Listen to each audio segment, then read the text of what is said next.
do my usual thread and tell them I'll move the whole back into the front.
Whenever you're ready. He's got a report at 1:50. Yep. Good. Okay. Good evening and welcome to the Essex Selectboard meeting for Monday, September 23rd, 2019. Please join me for the Pledge of Allegiance. I pledge allegiance to the flag of the United States of America and to the republic for which it stands, one nation, under God, indivisible, with liberty and justice for all.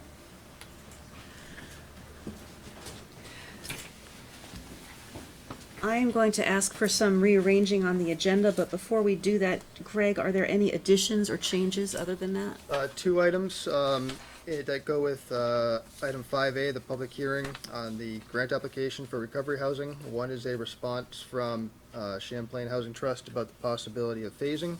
And then there's another response from Police Chief Rick Gary in response to that response. Okay, so both of them are related to item 6B. 5A or 6B. 5A or 6B. Okay. So on the agenda, we've noted that the public hearing starts at 7:30. So You want to approve the agenda change? well, I'm getting ready to make an additional change to the agenda. That's why I'm still talking. So we have half an hour between now and then, and I think we might be able to accomplish all of our business items between now and then. So with the board's approval, I'd like to recommend that we move business items 6A and B, consent agenda item 7, and the reading file item 8 to come after item 4A, Or as far as we can get. or as far as we can get through them before the hearing begins. Andy? Isn't 6B approval of what we're going to discuss in 5A? Excuse me, you're absolutely right. 6A only, leaving 6B to happen after the public hearing. Does that sound okay to everybody? Would anyone like to make that motion?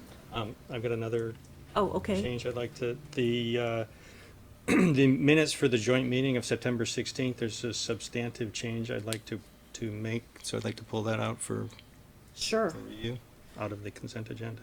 So we'll move the minutes for September 16th to item 6C.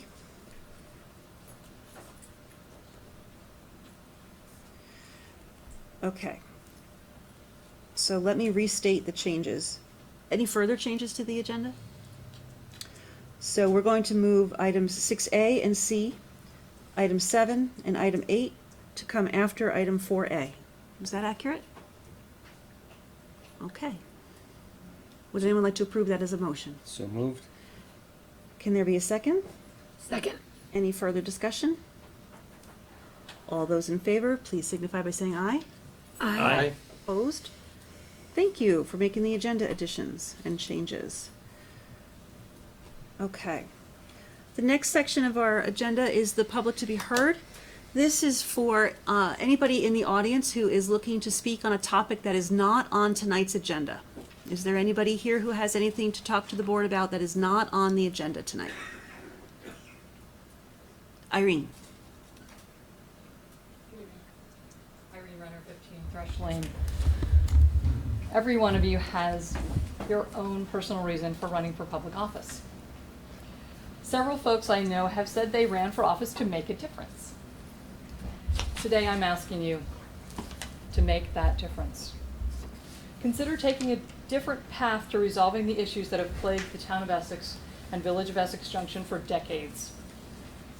We've been trying to formally merge our already nested communities since 1958. Tonight I'm asking each of you to consider saying enough to the idea of merger. Let me repeat that. I'm asking you each to consider saying enough to the idea of merger. And it's not because I think you can't convince enough people to vote for it. By throwing enough money at this issue and misrepresenting the actual cost and benefits, I think you may very well get a slight majority of people to vote yes next November. But I would ask you not to settle for that. Whether it passes or fails at the polls, merger will never satisfy the majority of residents' needs and desires, and the fallout will be permanent. Because merger doesn't address the fundamental structural problems in our current taxation, representation, access, identity, and transparency issues. Essex can keep spending time and money toward forcing merger to happen, but we will never make a difference here until we start to think outside the merger box. In fact, we have other better options staring us in the face. Ken Signorello here has proposed a simple plan to resolve those issues and more. As counterintuitive as it might sound, separation with sharing promises to be much more successful, both at the polls and in reality. I understand well the not invented here culture that permeates this organization, because I've worked inside and outside of it for more than 14 years now. And I can vouch that those who ask the hard questions and dare to buck this trend have seen far more success than those who go along to get along. Not personal success, perhaps, but success in making our government better. And isn't that why you're here? Thanks so much. Thank you. Is there anyone else who has business that is not on the agenda? Okay, we will continue. So our first order of business on our new organized agenda is a presentation from Charlie Baker of the Chittenden County Regional Planning Commission. Welcome, Charlie. Thank you very much for giving me time on your agenda tonight. And hey, Charlie, Sarah's not gonna be here, so you could just move her nameplate over. I will not take Sarah's job for sure. Thank you. And I believe our report got into the packet. Good. So I will kind of walk through this pretty briefly, and happy to answer any questions, so stop me along the way. For some of you may not have heard too much about the Regional Planning Commission yet, but the Regional Planning Commission is a governmental agency made up of the municipalities. Our board has, all the municipalities have a seat, as well as some other seats for transportation interests, primarily. We are really a public sector, almost like a consulting agency. We work under performance agreements with the state and municipalities. We really don't have much general revenue other than your dues. And those dues we leverage about $500,000 of local funds to bring in about another $5 million of federal and state funds into the region. At the bottom of the first page, you see also your representatives. In FY19, it was Jeff Carr as your rep, who I'm actually surprised isn't here. He's usually here with me. I'm surprised he's not here. I know. That's okay. And last year, Irene and Dennis Lutz is on the TAC. So those were your reps last year. On the second page, we talk about more specific things we did in the town last year. Things such as energy planning, working on sidewalk scoping, stormwater projects, emergency management, traffic counts and things. Happy to answer any questions or get feedback. I guess I should have said this is also really a customer service call, like providing services to the town. So this is a good time to let me know how that went, good or bad. Charlie, when you're speaking, would you, for the benefit of our new members and for the audience, just very briefly touch on what the TIP is? Sure.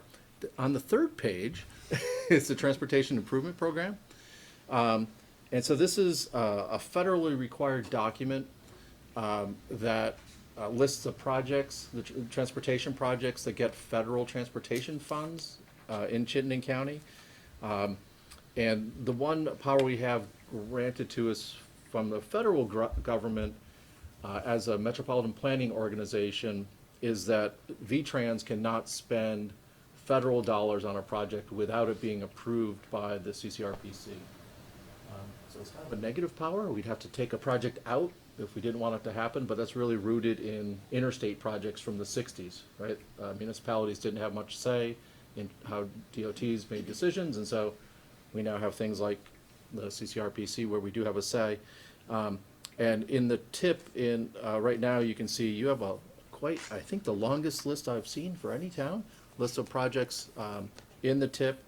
And we talk about the tip in Chittenden County. These projects and this funding and schedule is also mirrored in the capital program that the state has. So they kind of work together. So I don't know if you had any more questions about that. No, it's a useful list. And Yeah. It's very useful to get familiar with the tip, because when that neighbor stops you in Hannaford's and asks, when is that thing happening? You can say, oh, actually, it's scheduled for 2022. It's really helpful. But don't take those dates to the bank, especially if Right. it's out through. So That's true. it can move a little bit at that point. On the fourth page, there's a little section that talks about the 2020 Our Work program. And so in that little box there are the couple things that we're doing for you this fiscal year, focused on stormwater inspection and also Tanglewood Drive, shared use path and stormwater scoping. And then the next couple pages talk about different regional things that we do without being specific to any one single town. Things like just continuing to monitor implementation of our regional plan, which we've branded ECOS. So if you heard the ECOS plan, that's our regional plan. A legislative forum, building homes together. You may have seen a little press on that last month. Public health, energy planning, clean water, stormwater issues. And I'm kind of going quickly through these things. Elderly and disabled transit services, biking, walking, traffic counts. The one big study, transportation study we've started up recently is a 89 study. This is, and I was just saying to one of your state reps, we spent quite a few years here talking about the CERC alternatives a few years ago. And of course the CERC was going to give people a way to bypass the congestion that's around exit 14.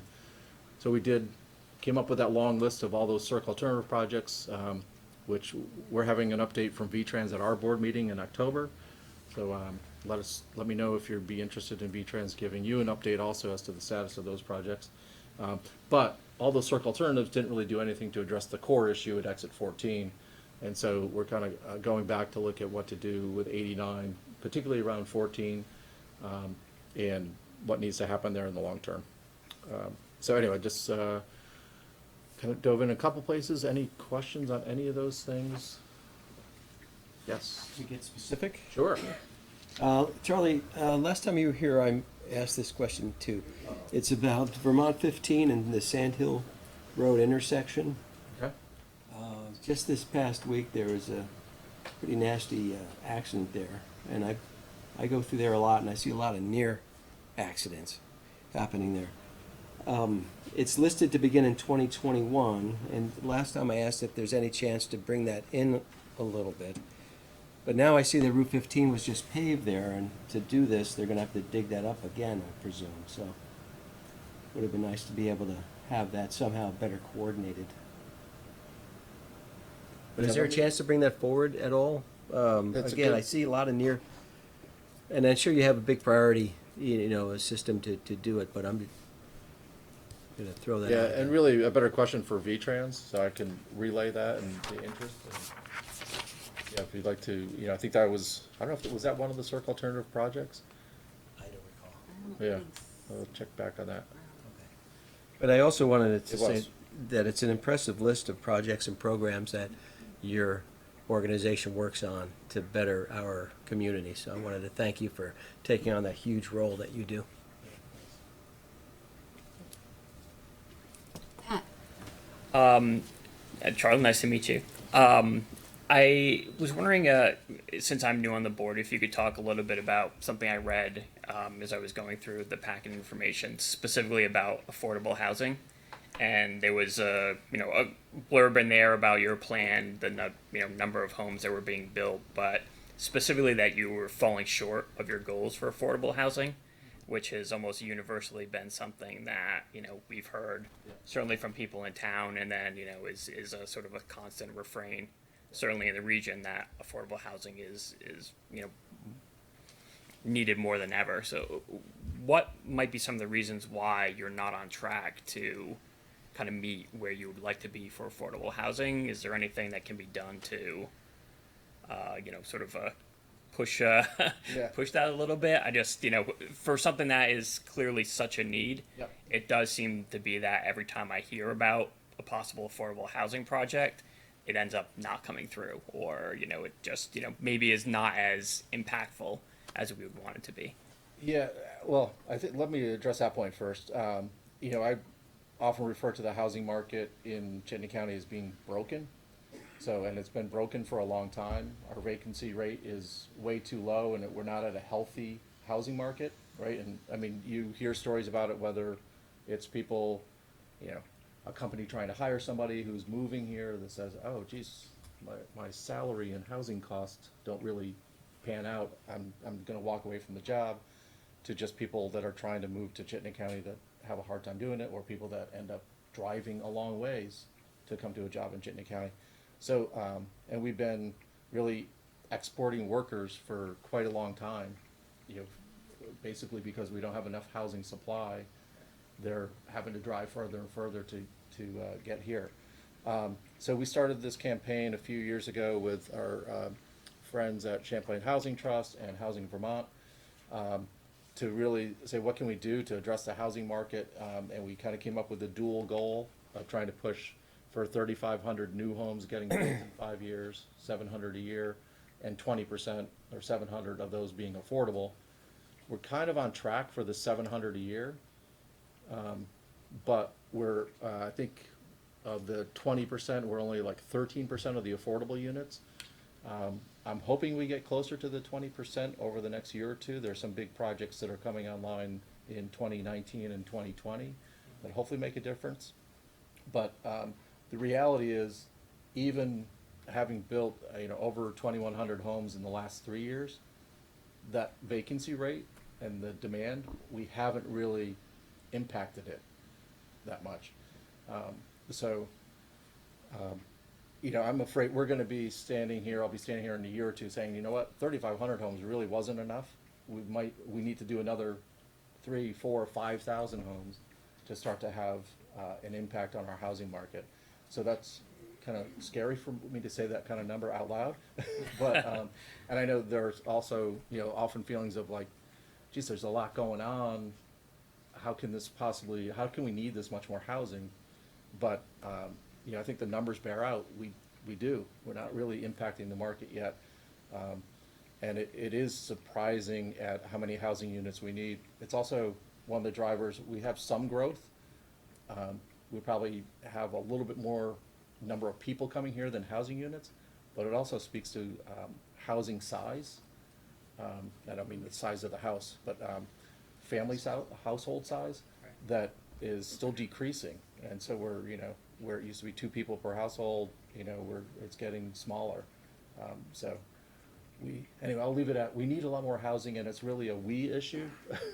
And so I think things that municipalities can do is focus on your zoning, increasing density in the places that you want to grow, where you have transit and sidewalks and bike paths and all those things.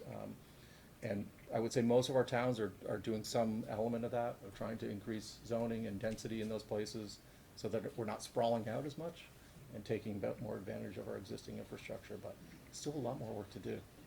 Great. Thank you. Andy, you had your hand up earlier. Yeah, I was looking at the eco scorecard, and there's a lot of red trending or arrow, or the trend arrows. Yep. I guess a couple questions associated with that. One is, do you look at that and then adjust what your focus is based on those trend arrows, and also is there any periodic review to make sure that the questions that are in there that we're asking ourselves are relevant? Yeah, so we do review kind of the bigger questions whenever we update the regional plan. So parts of that we update every 5 years, and then we're on a state required 8-year cycle. So we'll do that when we update the regional plan. The bigger questions, are we trying to track indicators around the right issues? And then your first question about how do we use that? So we use that. We do an annual report every winter to really look and pull out, not every issue, because there's too many, but some key issues, and that's really how that Building Homes Together campaign started. The housing numbers were not looking good, vacancy rates were not looking good, and so that's what kind of started up that campaign. And so that, I think we've been trying to use it to be strategic about what we focus on in a few areas, without spreading ourselves too thin. Right. So there's a balancing act there. Okay, and I know the opioid thing, we're more involved with it now. It's been taken over by another entity. Yep. Is that kind of I guess that would be the path that other issues may take? Yeah, the United Way has taken over the staffing of that, which is good. I'm still serving on the executive committee for that, so I still have a finger in it. And we worked a lot with the hospital and the Department of Health and the United Way over the last year to look at the community health needs assessment, and I think that conversation and that area is kind of backing up a little bit to focus on broader mental health issues, which the opioid work will be still part of, but not the sole focus of. Of course. The Chittenden Water District came to us and spoke to us as well. They're another regional entity, and they are of the many regional entities that we contribute to, they're the only ones that have an elected governing board. Just wondering if you have any thoughts about the benefits, or you have an appointed board. The water district seemed to think that they had a significant advantage of having with their board being elected. I don't know if you have any thoughts, or if it's ever been a consideration to. Curious as to what the advantage is, but the board, our board member, your board member, is appointed by you, and thank Elaine for filling the alternate role this year. And for us, it's really been key that we remain as close as possible to the select board, and so that we're aligned policy-wise. Yeah. So I think that's been a higher interest of ours than having someone independently elected. Yep. Okay, that makes sense. I would worry about Okay. divergent Yep. positions. Right. Thank you. You answered my question. Yeah. Good. Any other questions for Charlie? Annie? Mostly, I'm just excited about all of it. And I'm very enthusiastic about the sidewalk conversation between Athens Drive and 289. And also, I would like to learn more about the studies about exit 14, and so those are the two things that I'm most enthusiastic about, but all of it is very exciting, and it's a lot of information. It's great. Good. Well, put you on the FYI list for meeting. Also, the link about the sidewalk thing didn't work. Yeah, so I apologize. There was, I think, my fault. I should have sent you a PDF that had workable links, and I think somewhere in the conversion, the links broke. So I don't know if you had the chance, Greg, to send. Hopefully, you got another. Oh, I link. did see it. I didn't click on it. Oh, it was late today. It's okay. But my bad. I'm sorry. I should have sent you Yes, a except working PDF to I begin with. noticed the email come in, but I didn't search through. No problem. No, and thank you, Andy, for letting us know that happened. So I apologize for that. Good. Anything else for Charlie?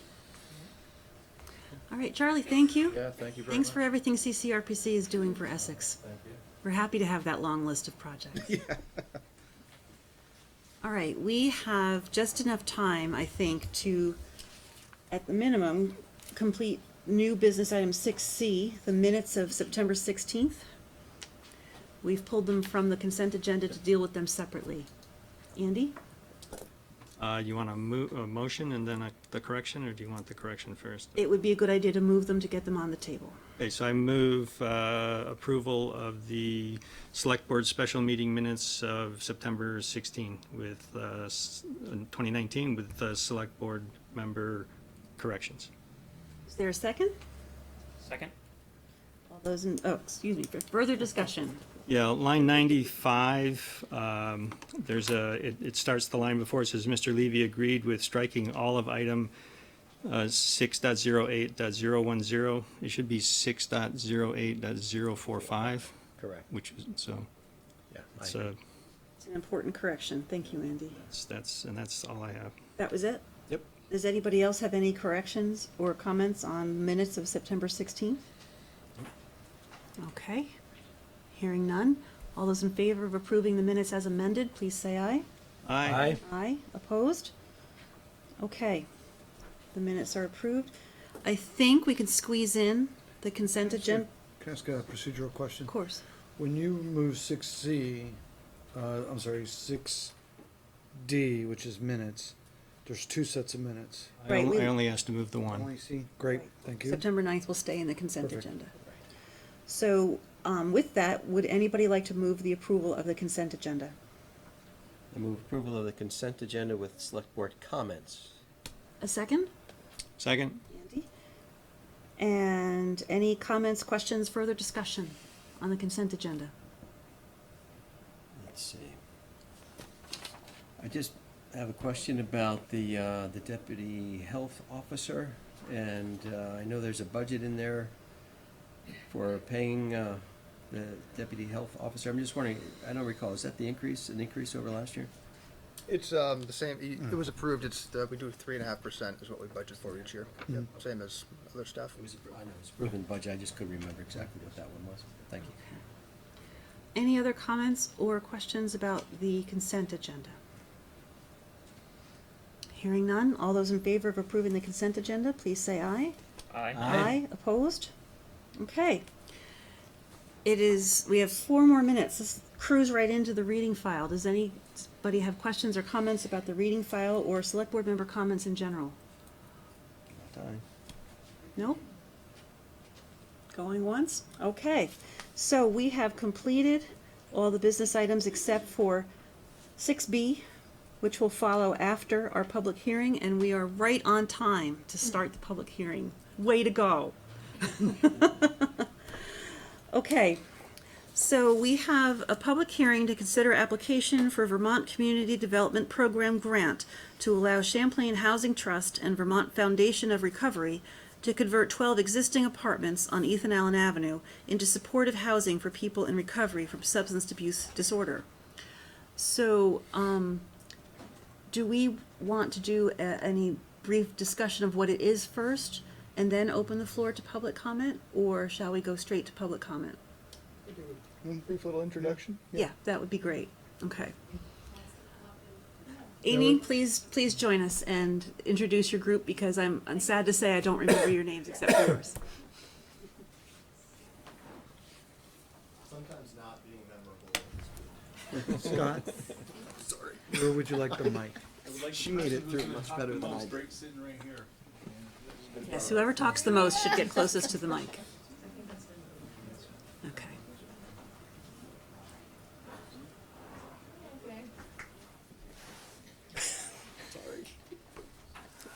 Welcome. Hi, Thanks for coming back again. thank you. Thank you for having us again. I'm Amy Demetrowitz, the Director of Real Estate Development for the Champlain Housing Trust. And my name is David Regal. I'm the Executive Director of Vermont Foundation of Recovery. I'm Michael Monty, a little waterlogged, caught in the rain, Chief Operating Financial Officer of Champlain Housing Trust. Okay.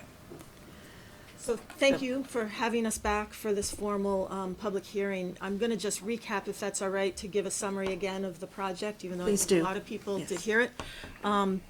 So we are here asking that the Select Board consider applying for the Vermont Community Development Program on behalf of our proposal to convert some apartments at 40th and Allen into recovery housing.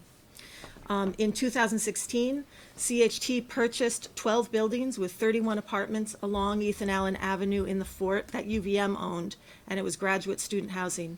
We converted 19 of those homes into Ethan Allen condominiums and sold those to homeowners as shared equity homes.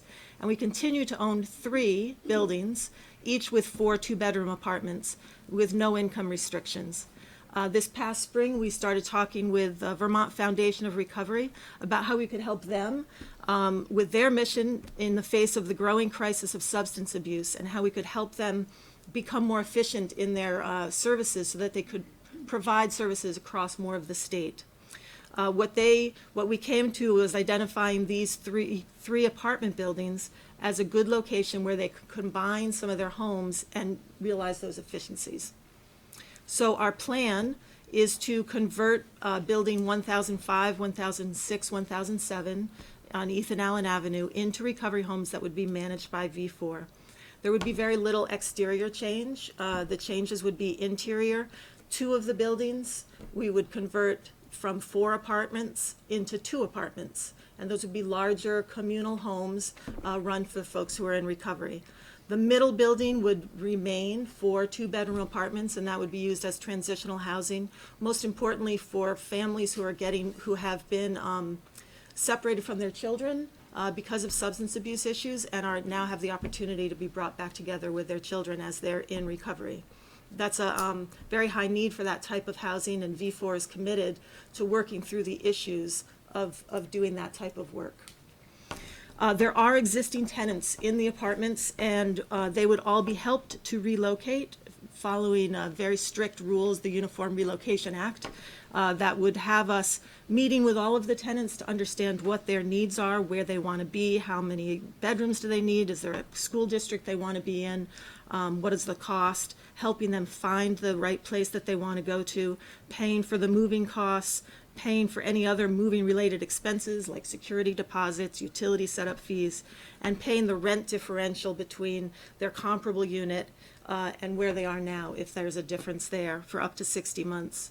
CHT has 2,000 apartments in our portfolio, and anyone who is moving from here would be at the top of that list. We have many others at the Fort. We also have Cedars Edge and Essex, and we would be working with them to move there or anywhere else in the private market as well. Once the conversion is complete, we would be, CHT would continue to own the property, and we would master lease it with Vermont Foundation of Recovery, and they would be managing the residents and their occupancy of those homes. So David Regal is going to talk a bit about how recovery homes operate. Sure. So again, we've sort of been here before. I'll do my best to be pretty brief with the whole thing. We are working with people who are invested in their own recovery, so they actually request to live with us. It's not a requirement that anybody come and stay with us. We have an application process, and then we do an interview to try to get to know the person a little bit. The most important thing is that they be committed to their recovery. And our homes, we have 6 individuals. We create a family-like atmosphere. And the whole point is peer-to-peer support. So it's people who are walking the same path as each other, holding each other accountable, and helping to develop the life skills necessary to be able to live successfully, independently, and really grow and flourish as individuals. So we hold people accountable to their recovery path. We hold them accountable to the life skills necessary to live with each other within the home. And we're available to help, if any conflicts arise. Please don't use my toothbrush to clean the toilet. Like, how do we work through that?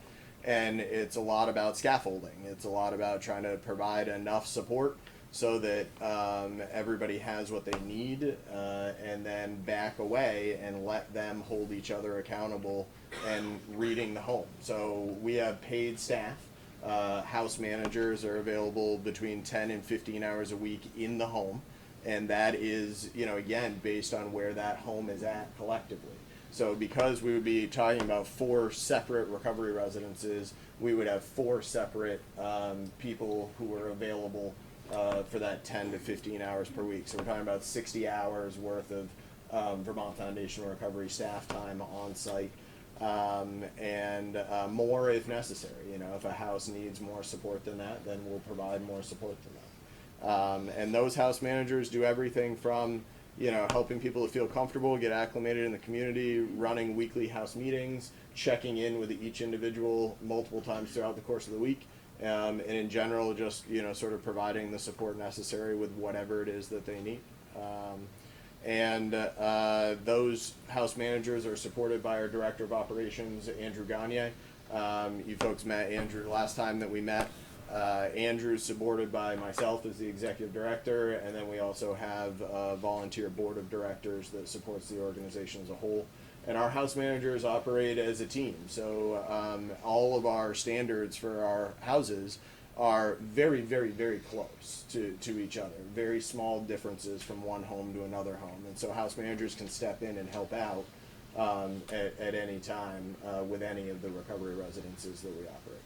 So yeah, it's about creating that family-like atmosphere and giving folks the best environment that will allow them to be successful, holding them accountable with compassion as people that have been there and walked through it ourselves.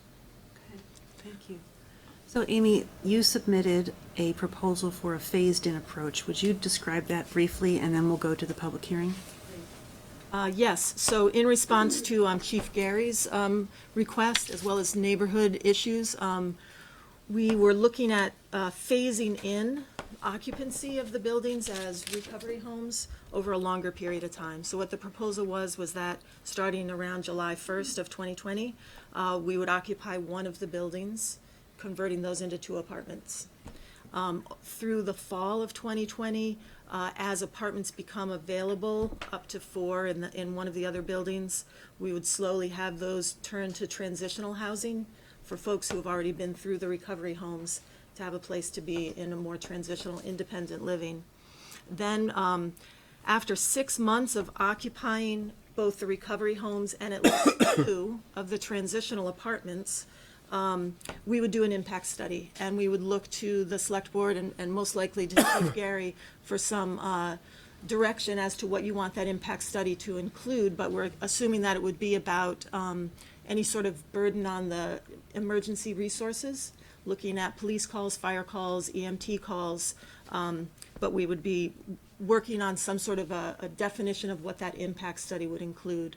And then we would come back after completing that impact study and look to get sort of a final go-ahead with converting the last part of the housing. Okay. Thank you. So at this time, we would welcome public comment. Can I get a show of hands of who wants to speak? Keep them up, please.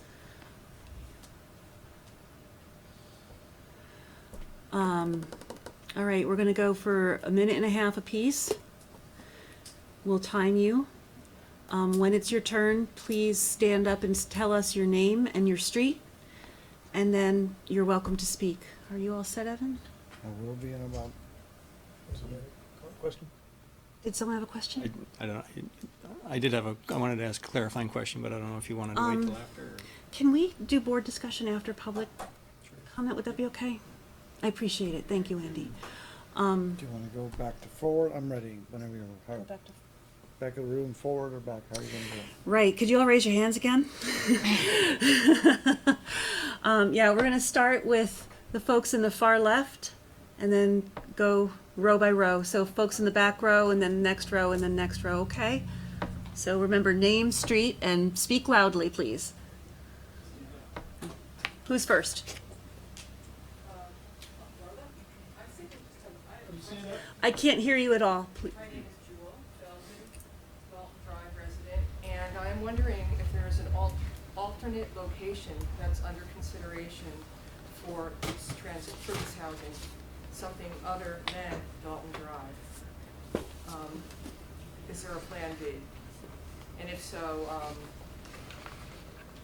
is it okay for me to ask a question, or am I supposed to just, well? I think at this point, we're just taking comment, but that's a good question, and Thank you. I'll ask it during the discussion period. Thank you. Thank you. John? Hi, I'm Randall Bullis. I live at 1003D Ethan Allen Avenue. My question is with the regional manager here telling you that there's a shortage of low-income housing, vastly why we don't meet it every year. This could be extremely part of why we don't meet it, because we're sending it out to other places. I mean, for other people, I understand there's a need, but there's also a need for low-income housing. So how do we choose one over the other? Second of all, it's absurd for them to come here and ask you for this grant, knowing that our sewer system is $750,000 defunct. We purchased low-income homes through these folks, and our sewer system is, we were told when it was turned over to us, is dilapidated, which means if we want to repair it, we could go for a loan as a 19-unit whole at the tune of $39,482 a piece. That's not affordable. I didn't move there to go into further debt, and trying to step myself forward, get myself better in life. So this is kind of absurd. And the people that are already living there, how do you tell them that they're not as good as the people that we're trying to help next? How do you possibly do that after the mission statement is for low-income, affordable housing?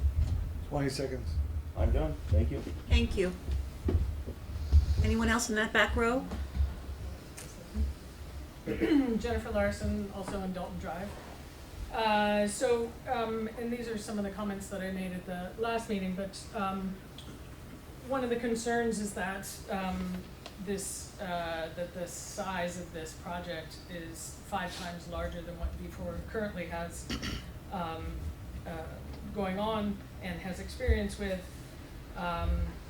Again, the concern about the real change in the community, and that this is a lot more like an extended stay hotel with the coming and going of residents with by their own design is upwards of 76 people over a year. So that's a real big change in our current community. There's also already been a mention of the sewer, and I can speak to that also, that the condition of that and the impacts of that have direct impact on Dalton Drive, and that hasn't been fully explained either. There was mention in the last meeting that there would be money that they were working on, talking with the Department of Public Works, but that really 20 hasn't been seconds. defined, and that's a concern. Thank you. Looks like we're ready for the next row. Sir? Hi, Eric Davis, Dalton Drive. I think the chief's comments actually kind of summarize what similar concerns to my own. I'm not for or against the proposal on its merits, but I am for a robust public process where all the stakeholders and the decision makers have the information to be able to act in an informed manner. The sewer is a concern. I understand there's some money for stormwater improvements, even though there's apparently a little external change. That tells me that there's some impervious surfaces to be added. We don't know what that looks like. We don't know if the stormwater treatment will be adequate, because we just simply don't know. We don't know what sort of improvements we made to the sewer. Similar to Chief Gary's concern on the strain on public resources, we don't know how all these other resources will be strained either.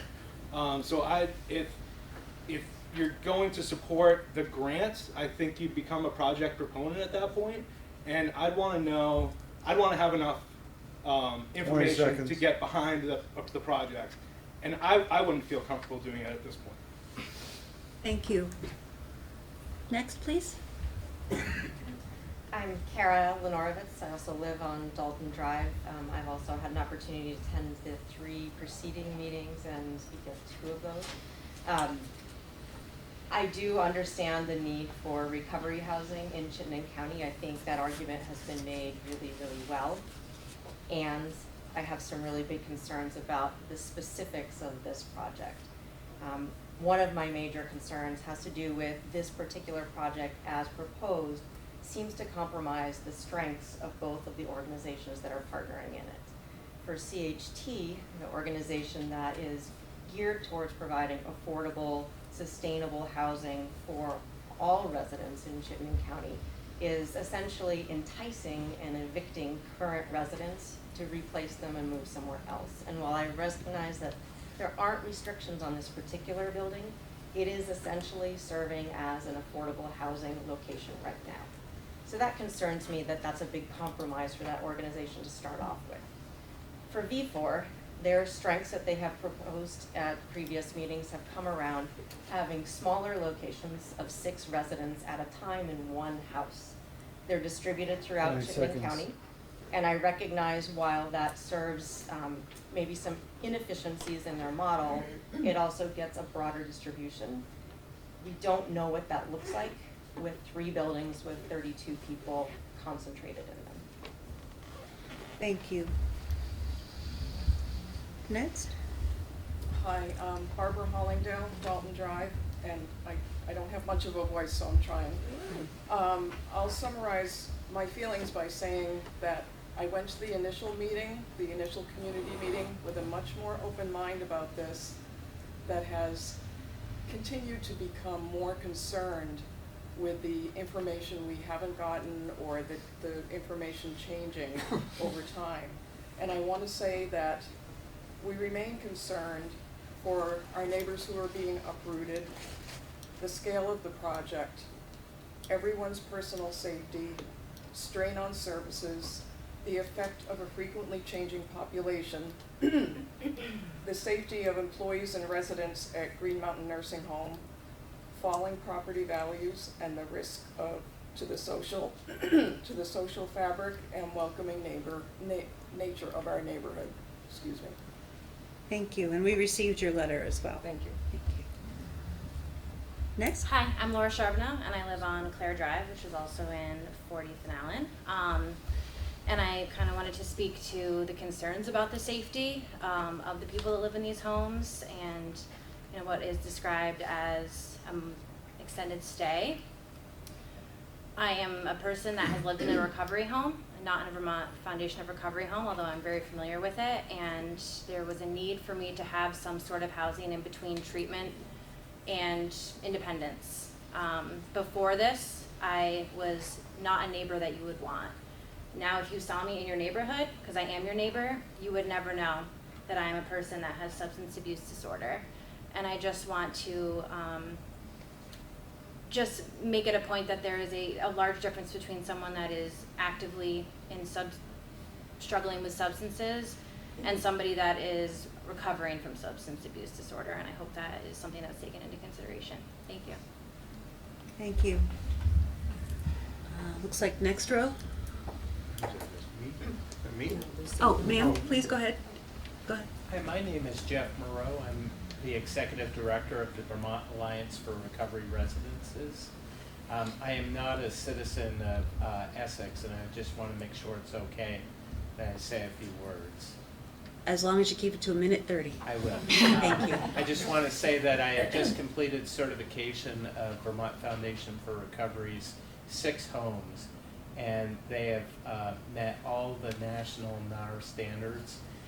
I've been accrediting organizations like V4 for over 10 years, and I have a long history with CHT, and I have great confidence that both organizations will do everything they can to make this work for the community at Fort Ethan Allen.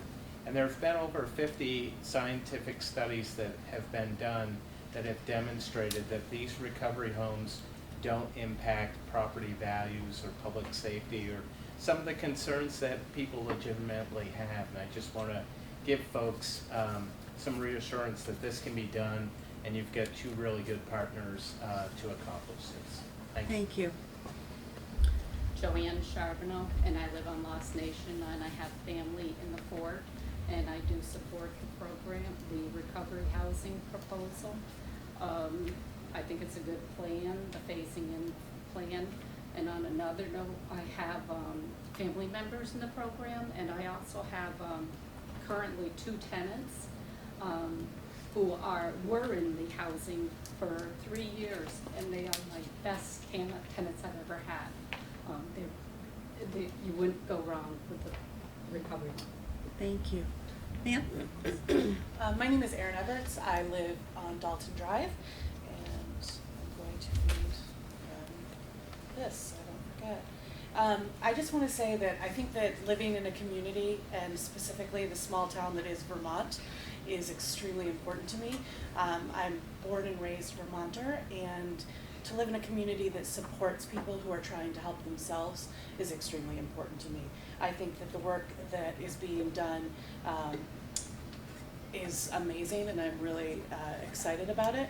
I think that moving new people into this amazing neighborhood where we have access to walking paths and healthy options is a wonderful, wonderful step for people who are choosing to be in recovery.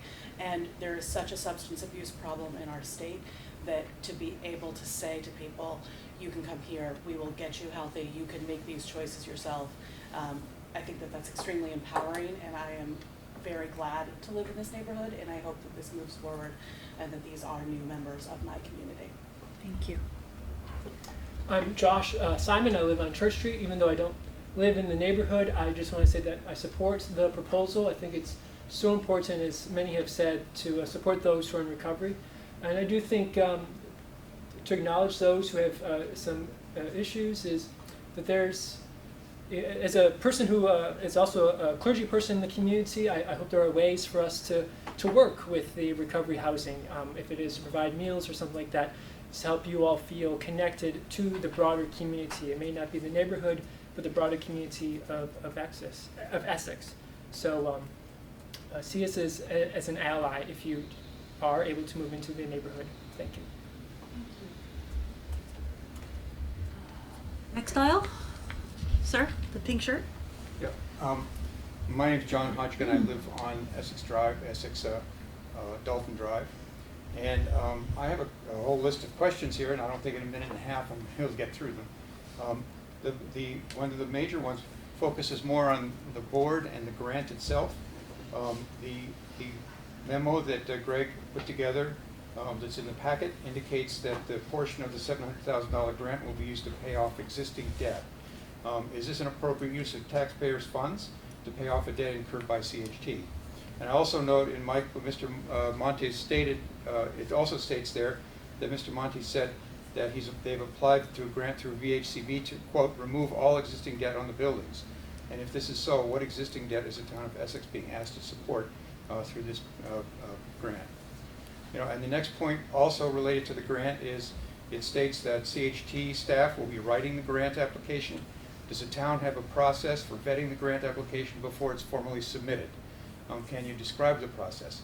And will those who are impacted within the community have a chance to review the application before it's formally submitted? And finally, it says the memo says the duration of the grant is 30 years. Does this mean that the 3 buildings will be designated as sober housing for 30 years? And what happens if E4 ceases operation for any number of possible reasons? Thank you. Sir. My name's Harry Summerfield. I live on Dalton Drive. One of the first points is that the documents included with submitted to the select board say that the CHP is going to write the proposal, that the town is not going to write the proposal. But I would like to ensure that the proposal is first of all made public, and secondly that there is a subsequent hearing once the proposal is written, because we actually do not know what it is that is going to be considered, and anything could appear in that proposal. So this is a very preliminary discussion that we're having tonight. We're not even close to talking about the actual issues that might arise. The second thing, and I hope you take this under, somebody's recorded this comment. The next thing I would like to point out is that the last meeting, the police chief, I think, very prudently pointed out that the impact of these 32 beds is is the way I heard him anyway, and it certainly is the opinion of most of the people I've talked to. It's just too much, and that most of the residents who are concerned about, particularly about the eviction of the current residents and our neighbors and their children, are willing, generally speaking, I think, willing to accept one building and retain the other buildings for low-income housing, as is the mission of the trust and is the current structure, the family-based structure of our community. We Thank want to you. preserve that. Okay, thank you. Yes? My name's Eve. I live at 1007 Ethan Allen Recovery. I've lived at recovery houses. I've been in recovery for 7.5 years. My 2 kids are in that picture. The base, and you can't put a price on that. And I came here for that, in that picture. And I'm all for more recovery houses. It's much needed. But my kids also need this too. Thank you.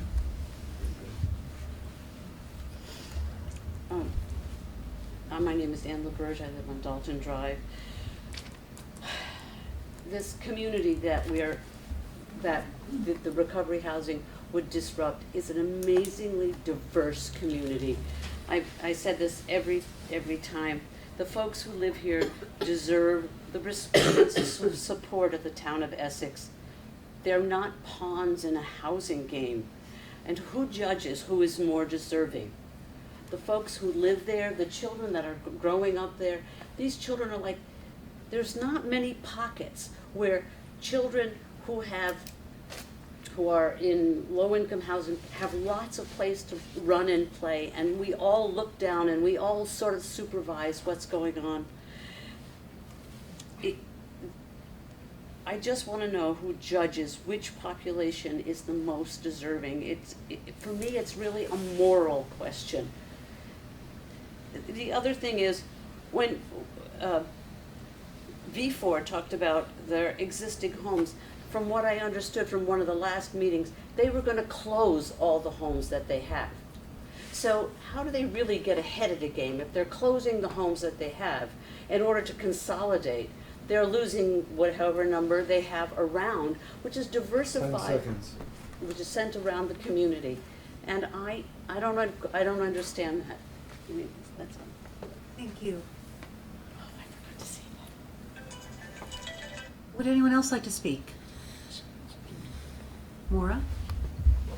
Hi, my name is Maura Collins. I've spoken to the select board before because of my day job at VHFA, and sometimes people become conflated with their occupations, and I'm known as the housing girl. VHFA has not been asked for any money for this proposal, and I don't think will be, but I'm here today though as an Essex resident. I've had an opportunity to visit one of the V4 residences in Essex that I had no idea my 3 children walked past to and from when going to school every day, and I had no idea.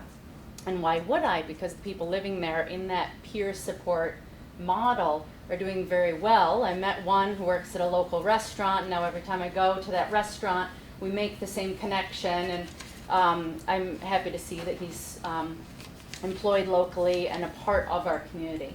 More than being the housing person, I am an Essex resident who was raised by 2 people with substance use disorder and have a sibling with them. Thankfully, recovery has been a part of their journeys, but I was raised in a family, and a part of my childhood was very much influenced by this, and the need for a safe, sober place for people to be is critical. I am so excited to hear so many of my fellow citizens be so excited about the next affordable housing project, because it sounds like there's a groundswell of support for affordable housing in general. And I think that this consolidated location of recovery residents led by V4 being certified by VTAR is the perfect combination to go forward with CHT. Thank you. Did you see someone? Ma'am? My name's Jill Richard. I live on Dalton Drive and have a child that I've raised for the last 10 years on Dalton Drive.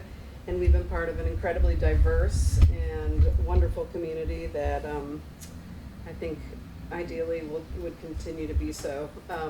What comes to mind for me about this is the class difference that is exposed here, where the combination of recovery housing and affordable housing comes to the nexus between those folks in recovery who can't independently or privately access recovery supports and who need to rely on publicly financed or public housing and supported resources in order to get to recovery. So there's a niche here that our community has the ability and the opportunity and the privilege to potentially provide to a population of people who are consistently marginalized and left to fend for themselves without the adequate resources necessary.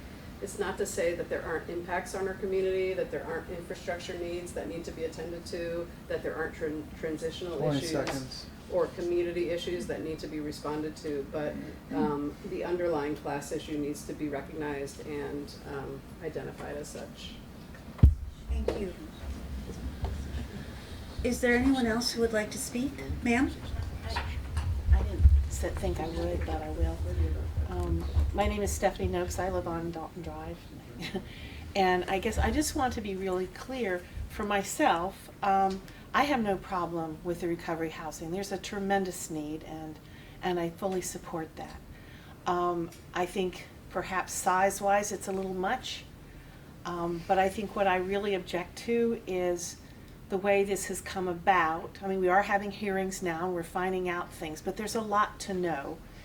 And I'm not thrilled with the way CHT has handled this stuff and how in general they handle even the housing for lower income people. I'll have the debt of gratitude to them too, to some extent, but there's open, above board, make everything transparent, let us all see what's going on, let us really look at the numbers, how many numbers, what would be a fair number for our whole neighborhood of people to come in. I don't think most of us object to recovering people at all. That's not the issue. It's more, how do we treat people that are already there, people that moved in assuming that they would have a place to be and who will not. And then all of the plumbing and streets and sidewalks and caring for it, caring for us, all these people, make sure that that's all in place properly. Thank you. Is there anyone else who would like to speak? Going once? Can we re-speak? It's one at a time, so thank you. Ma'am? Yes, sorry.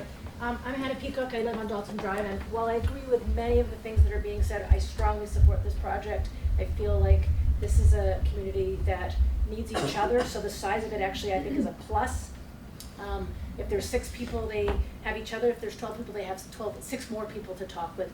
Obviously, I feel terrible if people are displaced, but it sounds like you guys have a plan in place to find these people new houses, and I feel terrible they're being moved out, but I think the recovery project is a positive one. I think you've checked all your boxes. I think you know what you're doing, and I think that community needs this more. Not more, because you can't compare it, I agree, but I think this is a good location for that project, and I support it fully. Okay.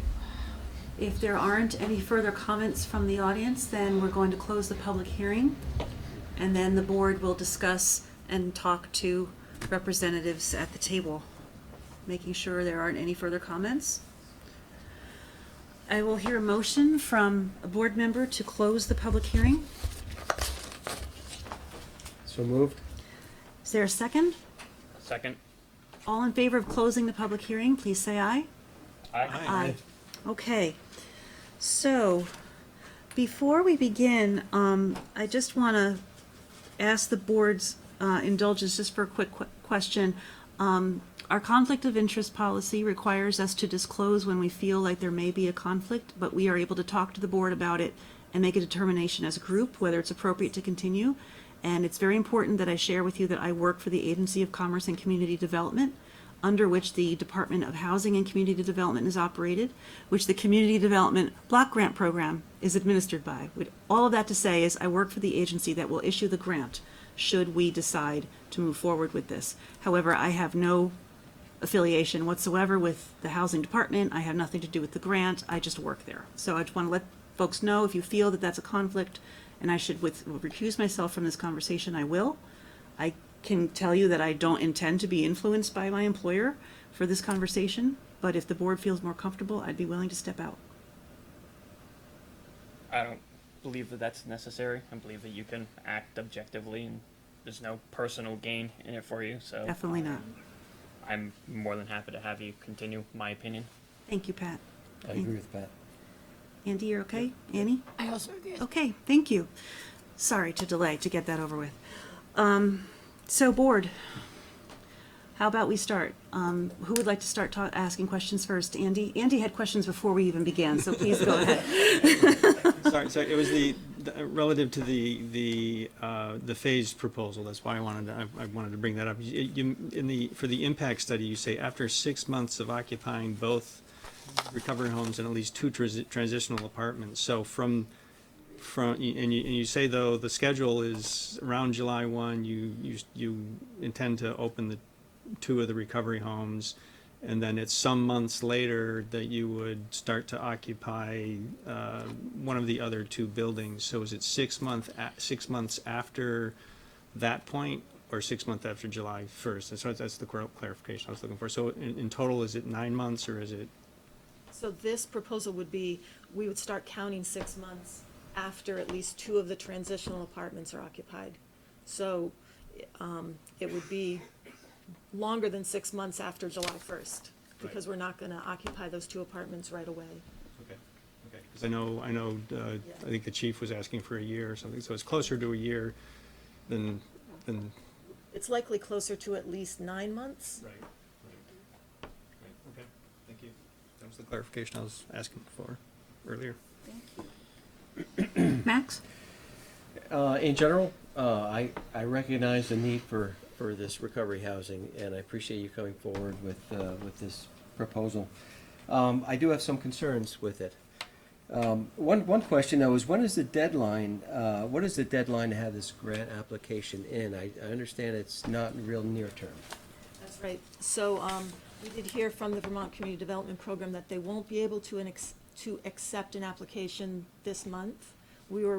Remember, we've been running up against these public hearing notices, and it just really became too late for them to accept one for the November round.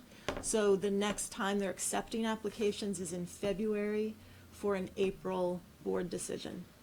So this public hearing would still count for that, but you wouldn't actually be able to submit an application until February, and they would consider it in April. So if we asked you to rework a phase-in plan to be something that would cover a full year and perhaps even be just 1 building, that might be something you could rework in that length of time? Yes. Okay. So I have some other Please questions. continue. Okay. So will the supervisors on staff be medically trained to handle overnight emergencies, or will that fall to the town or the Essex Rescue to do that? So the folks who live in our recovery residences are folks just like you and I, right? So they don't require supervision. They're not in a condition under which they would need to have medical treatment or be supervised overnight. So none of our staff are medically trained at all across the board. And in fact, we don't want them to be, because again, it's about peer-to-peer support. And this is their home, and so creating that home environment and that safe place for them to be and sort of come in outside of the world in the same way that we all go home and we kick our feet up and we relax. It's really important to maintain that atmosphere. Okay. So it was brought up last time that the residents in these homes won't actually be renters. So. But they're members, is that correct? So that if they violate their conditions, there's not an eviction process, you just tap them and they have to unfortunately leave. And if that changes, how do we, I mean, do you foresee that changing to, go from member to renter somehow, so that the eviction process might be more arduous, Great question, and I think David's been working on that. Yeah, so we're actually working, and along with Jeff, with a set of stakeholders to get things actually codified around that. The whole reason that V4 is set up with membership is specifically for this purpose. So we don't have any reason to believe that that's going to change. And again, I think it's important to recognize that the value of the recovery residence is each person holding each other accountable in that peer environment. And so frankly, if somebody returns to use, they don't want to be living with 5 other people that are being drug and alcohol free, right? Like that is going to impede upon their lifestyle moving forward. And so most people, they just go. They don't want to be there any more than folks living in the home. We have a commitment to maintain that safe environment for folks with substance use disorder. They seek us out specifically coming to live in a recovery residence because they want to be in an environment that is drug and alcohol free in the home. So we make the commitment to have people leave right away if it's impacting the safety of the others.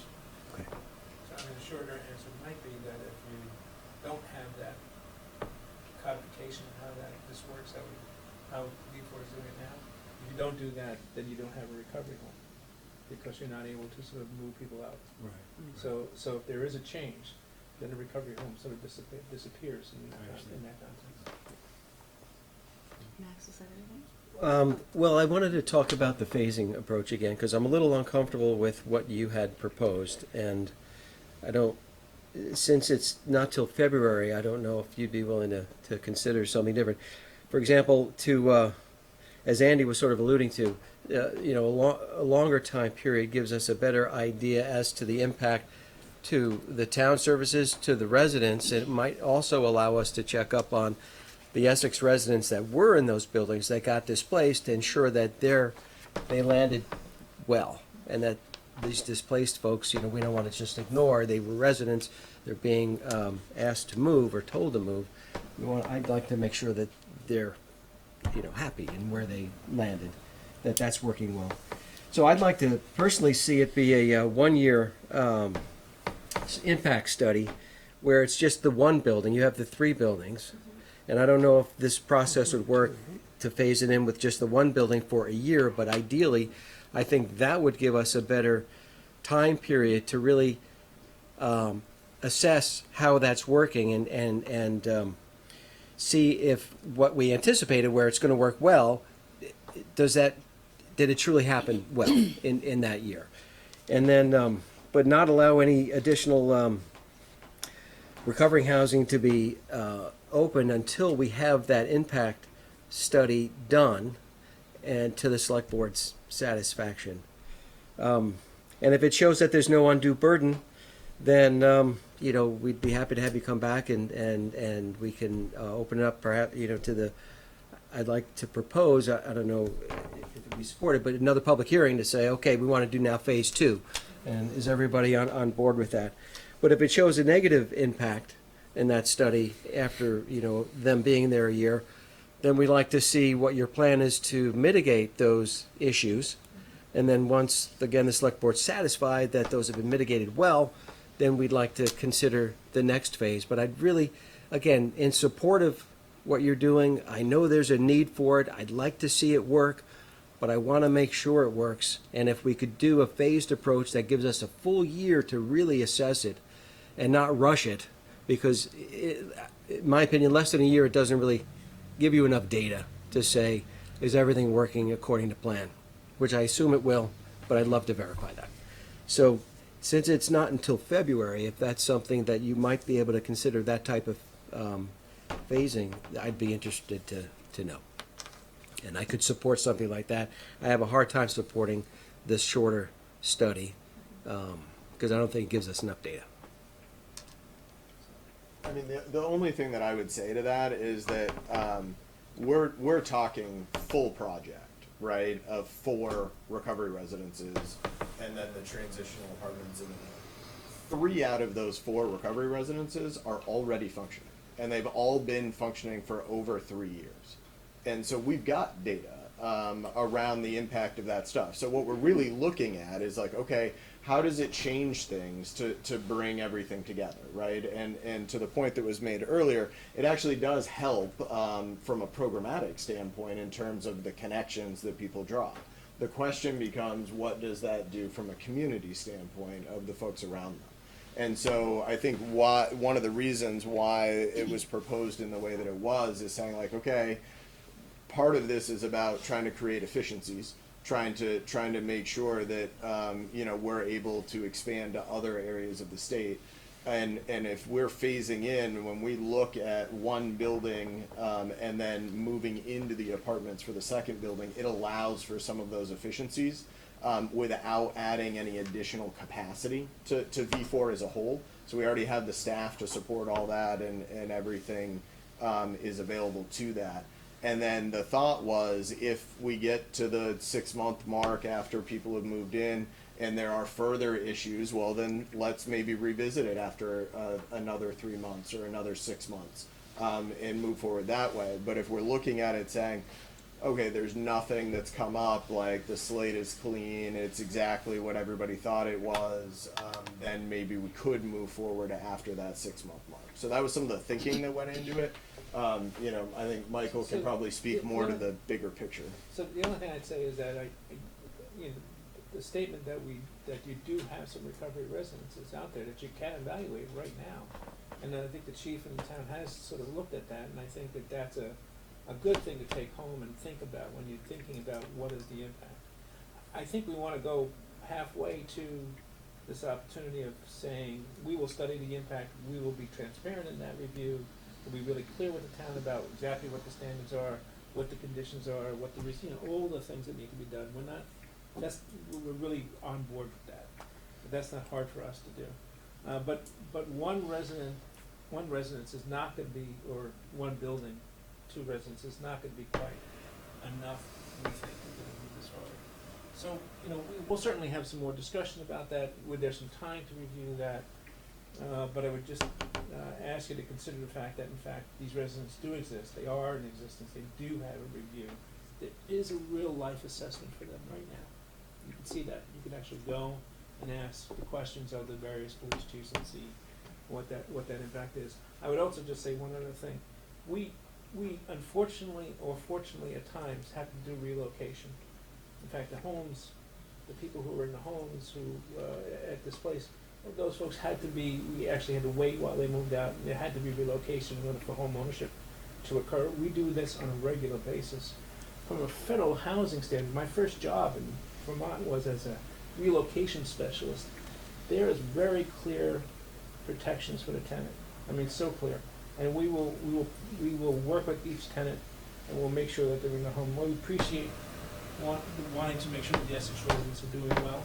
When we do this in a very careful way. We usually find 1 or 2 residents who doesn't want to move out just because they've been there for decades.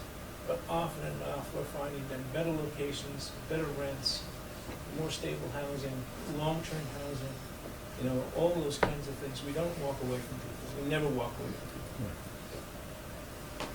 I guess I'm asking trust but verify. I appreciate that. Yep. Yes. Understand that. Absolutely. Pat? I know what the answer to the question is, but I just want to sort of get it out there verbally. The people that you will help with relocating, if there's a rent differential, you said that you guys would be covering that difference, correct? So no one is going to be being forced to move to a location where they're paying more in rent than what they are now.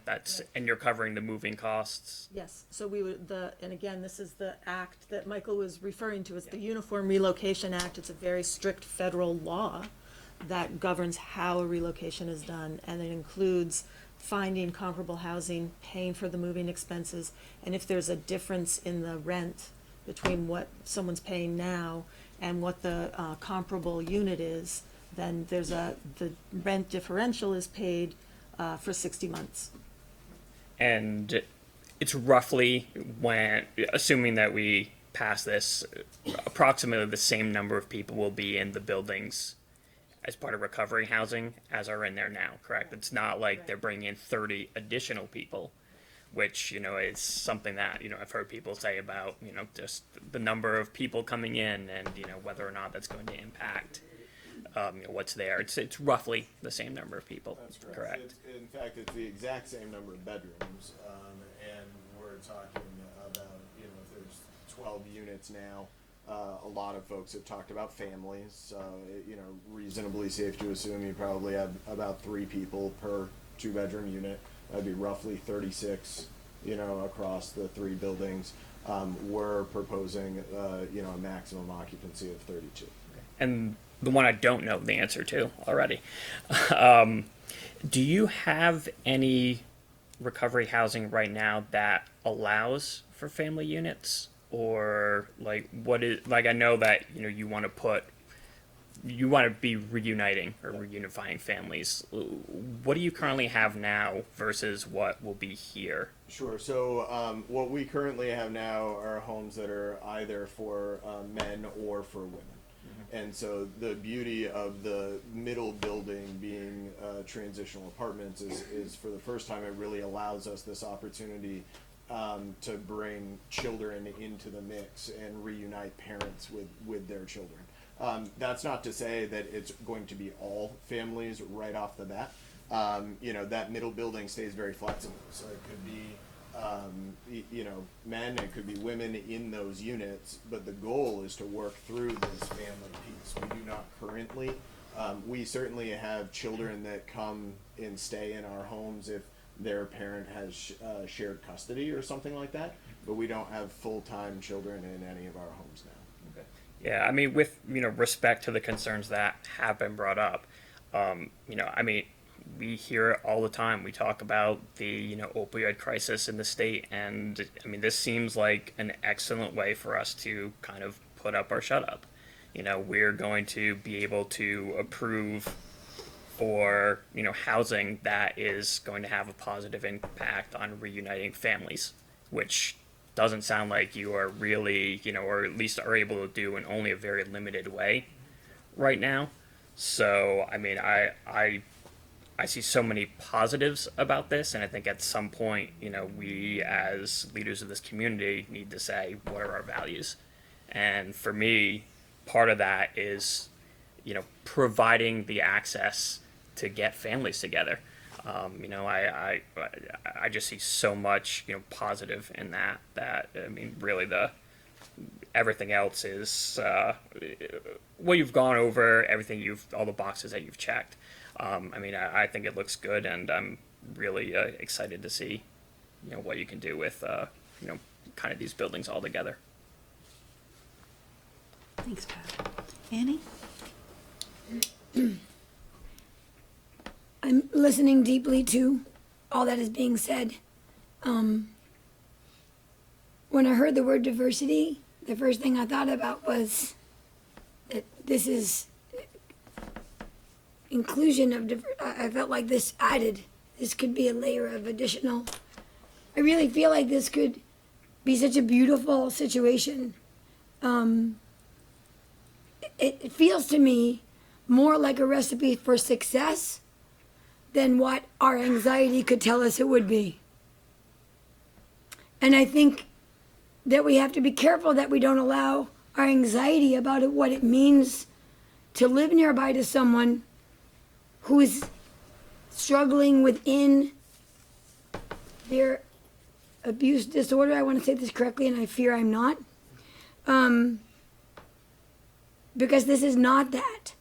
And it's easy to think it's that, but it's not that. I trust very much this relocation idea. There was a period of time in my life where my children and I were struggling very deeply, financially and emotionally. And it might have been a great gift for me to hear that somebody would help me make a new decision and ask me where I wanted to live. And then say, you could even maybe have a nicer place. We'll help you for 5 years till you get, that's like, so there are some for whom that might be a gift. And I think if we're thoughtful and careful and mindful, that really your community could be stronger and more interesting. But I'm not saying it won't be a scary ride while you find that out. I also think that as I understand your timing, that I don't know anything about what, I have some understanding, but I don't really understand completely how it all will work, but I trust that you do. It sounds very much as though you do. And I do know about flow, though, about communities and flow. And I think that enforcing the year idea, while conceptually helps people feel better that it might happen, could interfere with the pattern and the growth that you're trying to go for. But I don't want to interfere with that conversation too much. If I understand it correctly, the 6 month from July to the fall is not a definitive line. It sounds like it's a more fluid thing that could, it's a 9 month idea that could be longer. And as I hear you say about the 6 month mark is a deeper look at it than what it might seem like. So I don't want to mess around too much with Chief Gary's understanding because he's also very intelligent and knows what he's doing. But a little bit I want to trust their process also. I've really now said too much, sorry. That's great, Annie, thank you. I have several questions, so I just want to, some of the questions that I heard from the audience I want to bring to the table. What is Plan B? If for some reason this board votes no, or for some reason you don't get the grant, what is Plan B? So the housing units that V4 currently operates out in the community separately would stay in existence? Yep. And then CHT would not do anything with those 3 buildings. They would remain with the current tenants. We would probably do something different with the buildings. When we bought them, remember, from the University of Vermont, and I think somebody raised the issue, what are we doing retiring debt? The problem Speak up, please. Excuse me. The problem is that we do have a lot of debt on the building, and as a result, we can't really make it affordable housing. So we would have to convert them to something else, and we'd have to go in and create, make them a part of a new partnership, or do something different than we're doing right now. For those 3 buildings, something will have to change, for sure. We think this is the best opportunity, and we have not really seen any other. We've looked at a couple of other buildings with V4s, to be honest. But we have not seen anything else that really is working as much as these 3 buildings work as well. And is the goal to have multiple buildings together in one space, and that's why you haven't found other locations? Yeah. So the goal for us is to take the current operations that we have in Chittenden County and come together and in an affordable way. Like, honestly, we can't go rent any house or any building from anybody at as low a monthly payment as we would be able to with Champlain Housing Trust. And so what that savings allows us to do is to go out throughout the state of Vermont, and there was a study on recovery residences and the need in the state of Vermont, and Jeff can probably speak to it better than I can, that identified communities throughout the state that have nothing. They have absolutely nothing anywhere near them, and V4 wants to be statewide. We want to offer recovery housing throughout the state to help with all of this, but we can't do it if our house isn't in order. And so we're trying to get our house in order, and this gives us a really solid foundation to be able to continue our statewide expansion. So we are not interested, if this project moves forward, we're not actually interested in growing recovery housing in Chittenden County any more than this project at all. In fact, when the project is completed, there will be a total of 1 additional space for men, and there will be 6 additional spaces for women, and it will provide that opportunity to start bringing folks back together, which are exactly the needs that the study had shown. And then we will look at, continuing to expand throughout the rest of the state that we've already done a little bit of. But the way that we're able to provide that low cost to V4, which really is the ultimate goal, is by paying off all the debt through these grant sources. That's exactly why we're applying for these grant sources, so that we can not have the rent have to include the debt. And can you confirm for sure that a CDB grant is allowable for paying off debt? We have to work that through with the VCDP staff. Okay, so it's not definite that that's permitted under the use of that grant. Right. Okay. And If there are other expenses related to this, there's the renovation of the, Sure. the apartments and other expenses. My understanding, though, is that a substantial portion of what the project will be debt repayment. Yes. So, okay. Yeah. And will you keep the town appraised as to whether the CDB folks will let you do that? Absolutely. You bet. Okay.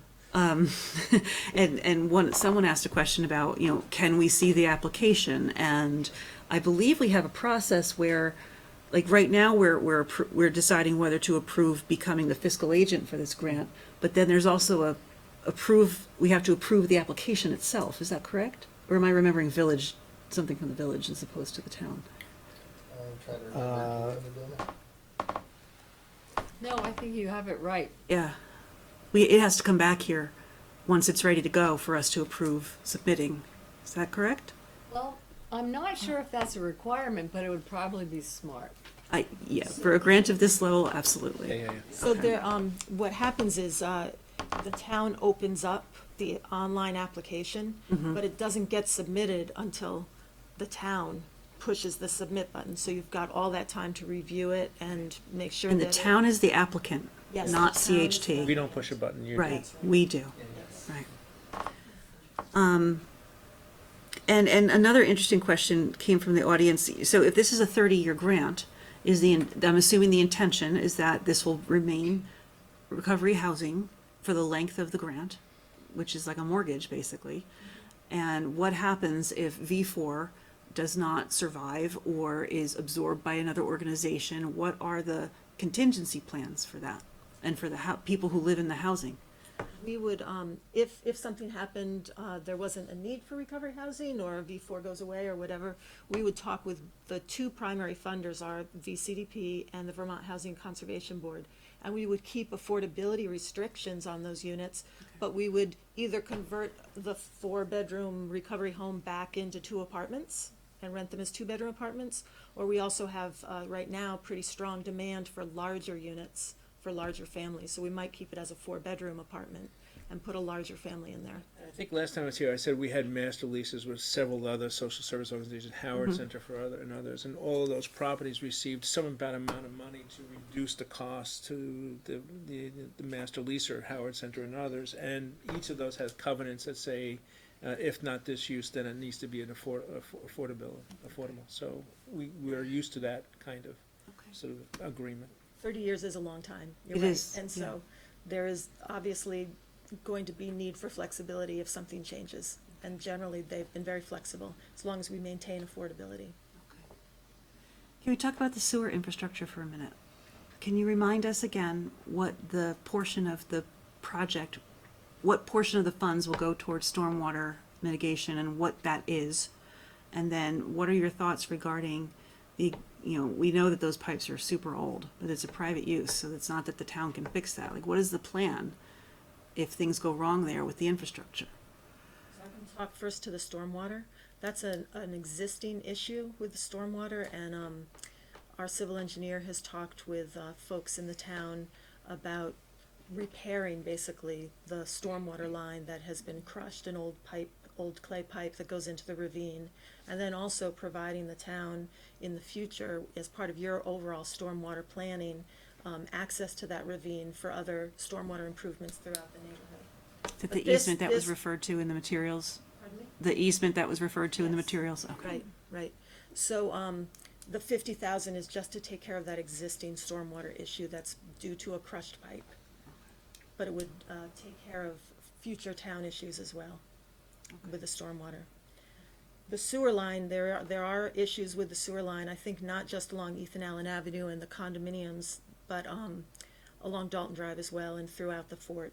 So, we do need to talk more with the town about that. We've begun conversations with, Dennis, in trying to understand what the cost would be, and, he has suggested that though there's large sections of this pipe that would typically be town-owned, that are privately owned, that given the situation with other taxpayers throughout the community, it makes sense that the town might take over eventually ownership of those lines once we can figure out a plan to repair them. Last time you were here, Pat had asked you, and I followed up about talking to the school district. Have you done that yet?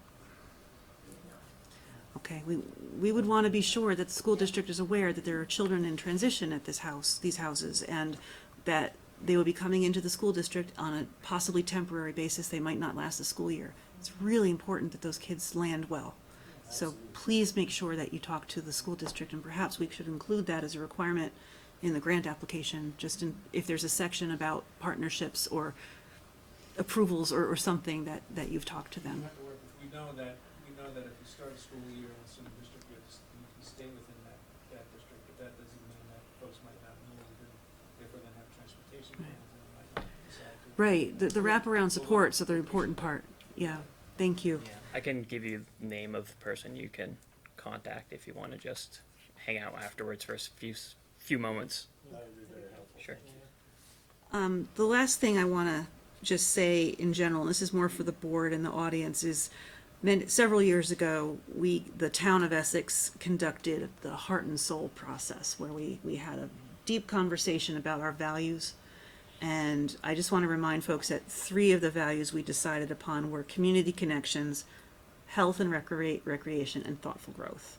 And I think that this project does address all three of those things, particularly the community connections and the inclusiveness of making sure that everybody who lives here has a safe place to live and can do what they need to do to live a healthy life. So just thought I'd throw that out there, that it's a goal of ours to have projects like this in our community.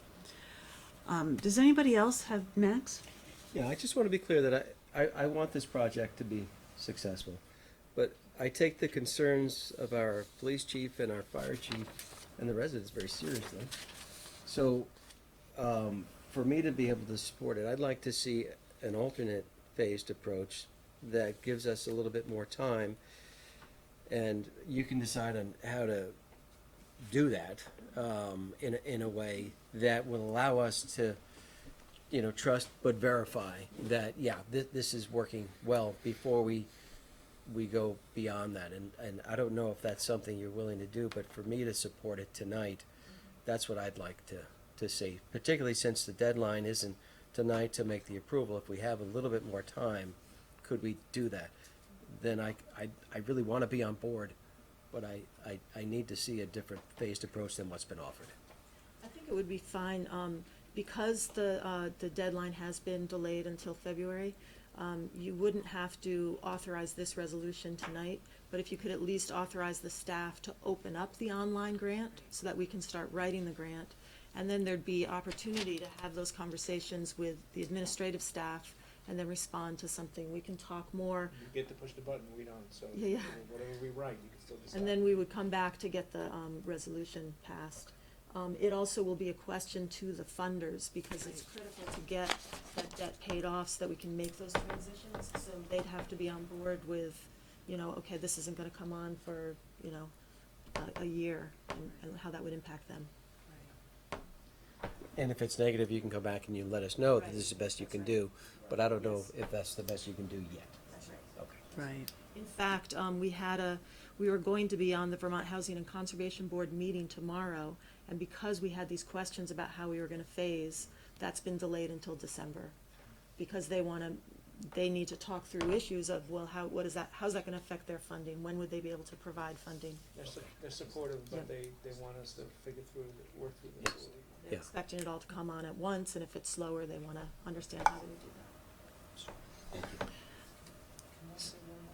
Of course, please. Well, I guess we're at the select board finishes its business on this one. Oh, sorry. Thank you. All I want to say is I want to thank the select board for its patience. You've had to go through a lot for something that we've believed was pretty straightforward. We really wanted to do something very basic and good for people who are in recovery. Every year last year we got a couple of thousand applications for affordable housing. We're able to fill 300 of those. We have people who come to my office who are actually sad and crying a little bit because they're not able to fulfill the mission as strongly as we want them to do. This is not like making a choice. It's not a Sophie's choice. We don't choose recovery over a low-income family or child. We really have a difficult situation, and we're choosing to do this because we know that, in fact, right now this is a crisis, and then there's an opportunity to do something really good. We just brought on 76 apartments in Burlington. We got 60 coming on in South Burlington in the next few months. We got 30 are going up in St. Albans. We'd like to do a lot more. What my friend at the Chittenden County Regional Planning Commission didn't say is, if not for more money and capital, we would do way more affordable housing than we possibly can. And this is not like we like this people more than those people. It's hard. It's a tough decision to do. So I just wanted to pass it on, mostly for you to understand how we frame this, how we think about this. We created homeownership. We created affordable apartments. We lean into working with groups like STEPS for domestic violence and recovery housing to do good social work type of housing. And it's difficult for us, and we appreciate your patience. We appreciate certainly the most of the comments coming from the neighborhood in terms of seeing the changes that they may have to go through. But we believe at the end of it, it's going to be a good thing. I appreciate your making that distinction. That's very good. What is it possible? Two things. So the recommendation that we're being asked to approve this evening is to approve the signing of the resolution. So what we're saying now is we're going to give you some time, and we're going to approve opening the application and starting the process. And then when the application is complete and you're ready to come to us and ask us to approve it, then we'll have a conversation to see how you came, how you addressed our concerns, and then we'll decide whether to approve. Does that sound about right, board members? Okay.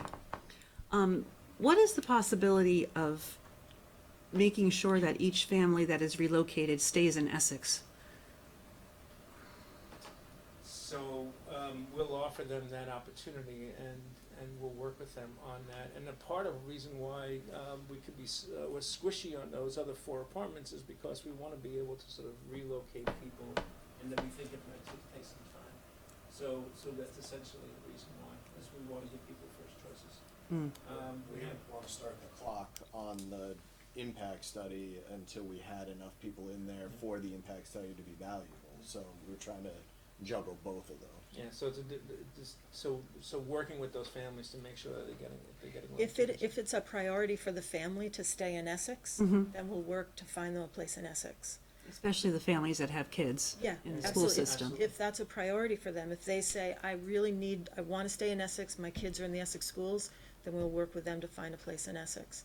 Some people are actually open to moving to other places, and we'll certainly work with them if they want to move someplace else. Thank you for taking the time to answer all these questions, and there will be more. So, board members, Andy.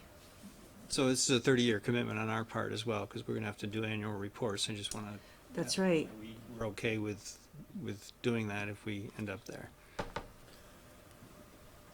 Is that It's an a official question? Are we okay? Official I question? phrased it as a statement, but I guess it is a question. Yes, are we okay with 30 years commitment of annual reports?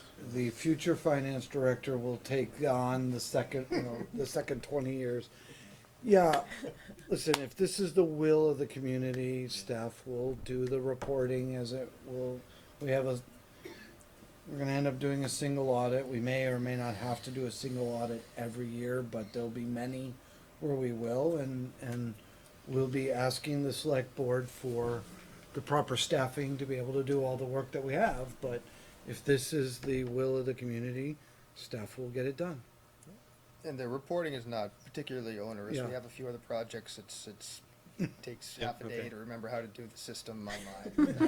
Yeah, right. Yeah. That's the biggest And if you accidentally hit the wrong button before the right button, then you're really making phone calls to the agency. But Or if you're like me, So you the- hit the right button, but you forget to hit the other right buttons, you're getting phone calls about how you didn't submit it yet. I work for a company that has those things too. But Um, our main stuff is that but they the audit- provide most, if not all, the information. We just have to go through the audit, and we are the pass-through.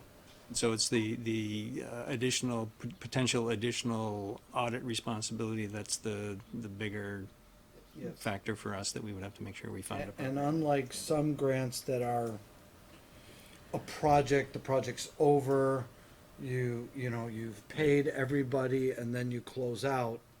This one doesn't seem to end for about 32 years based upon the remaining paperwork that'll end. But that's what grant money is about, and grant programs of this long nature. Okay, can I ask another question? Of course you can. On this side? The, just to be clear, once again, you're gonna occupy one building, then a second building, then 6 months after the second building, or enough people are in it to make an appropriate assessment, you're gonna come back and ask the select board for permission to occupy the third building. That was That's what you've proposed. That was the right? phasing Yeah. proposal we had proposed. Right, so We can certainly there look is at it. a direct specific interlock with this board again before it goes to full occupancy. Establish criteria ahead of time so we know what we're looking at, so we get clarity about what we, Right, how we're right, evaluating. right. So, that's a good point. You said establish clarity ahead of time, so that when you come back, I don't want it would be unfortunate if all of us might not still be sitting here at that point. If we don't have established criteria ahead of time, there could be a difference of opinion that could derail things, and I don't want to. So we want to do that. I'm sure we can come up with something that makes sense, that we measured and benchmarked and shown, yeah, you did good, let's move forward, or wait a minute, this is too much of an impact, let's pull back. I think we can figure out what that is and how that works. Okay, all right, thanks. And I guess I didn't say, I'm in favor of going forward with this. And I do support your proposal for the phasing, and I understand the question about a couple of more months assessment may be appropriate, and thank you for considering that. Max? I just want to be sure that was clear, that you're going to look and see if you could have an alternate phasing approach that allows more time. Yes. Okay, thank you. And before we wrap things up, I just would like to know if, Chief Gary, would you like to make any comments on the process or the phasing proposal? Your thoughts? It's okay if not. Okay, thank you. All right.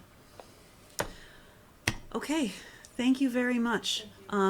So, select board members, page 6 of your packet, section 5A, there's a recommendation on the bottom of page 6. And we should alter this recommendation before we make our motion.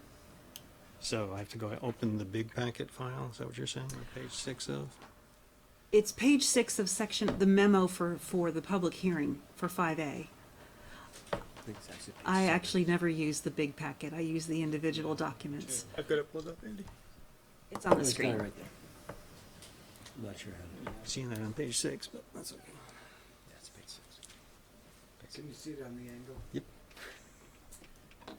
So Andy, if you can wordsmith it so that we're only approving opening the I was application. just asking a question about where it was. I okay. wasn't volunteering to do it. Whoever would Okay, like but to it's okay. wordsmith it. So the intent then is to authorize I move that the select board authorize town staff to open the application for, on behalf of Champlain Housing Trust and the Vermont Community, Champlain Housing Trust. Is that the only applicant? Yes. On behalf of Champlain Housing Trust, on seeking a $700,000 grant from the state's Vermont Community Development Program for the creation of a 32-bed recovery housing project in Fort Ethan Allen. So did I say that right? Well done. So that's just to open. Just to open Just to the open the application. application. I'll second it. Max is seconding. Any further discussion? Andy? I just want to repeat, I think, what I heard, just to make sure I understood it, was that you said that you can't keep these 3 buildings you can't afford to have these buildings be affordable housing because of the amount of debt that's on them anyway, and so that their existence or their purpose needs to change to something. Much higher, or we have to figure out a way to resist that. Thank you. There was also a comment they needed to talk to the school district. That's right. There will be the requirement of the study, which I believe they should be talking to staff about said study and the clarifications. And those are the notes that I have for the actual. And they're going to confirm with us whether the Department of Housing and Community Development will allow the Correct. grant funds to be used to pay off debt. Right. Okay. There is a motion on the table and a second. Any further discussion? All those in favor, please signify by saying aye. Aye. Aye. Opposed? Thank you very much. Thank you all for coming. And thank you all for participating in the hearing. And yes, I would say I feel like if anyone didn't understand pieces, they should ask us. I can't hear you. My anxiety is if anyone didn't understand what we just, like, I want them to ask before they leave. Let me actually get her. Let me make sure I spell the last name right. We will absolutely have our attorney. We're still on camera. I appreciate it. Sir, we're still have a meeting going, but yes, you're absolutely right. Thank you. 1 second. We're taking it very seriously. I hope you've seen that. I know you're taking it seriously, but I'd like to see what the attorney has to say. Absolutely. Thank you. It's a very good idea. I move to it. Well, of course, we will do that. I appreciate your reminding us of that responsibility. I move to adjourn. Yeah. Seeing as we do not have an executive session this evening, yes, we'll move to adjourn. Max? Adjourn, do we have a second? Second, I second. All those in favor of adjournment, please say aye. Aye. Opposed? Okay, come on up. Sorry about that. Off the books. When I purchased my home through CHT, I purchased my home for low-income affordable housing. We have minutes at the beginning of us, them selling us these, that those were always gonna remain low-income housing. Those were always gonna be, we were gonna manage, be the upper tier of the management of those. Thanks, Harold. Upper tier management, about so much as being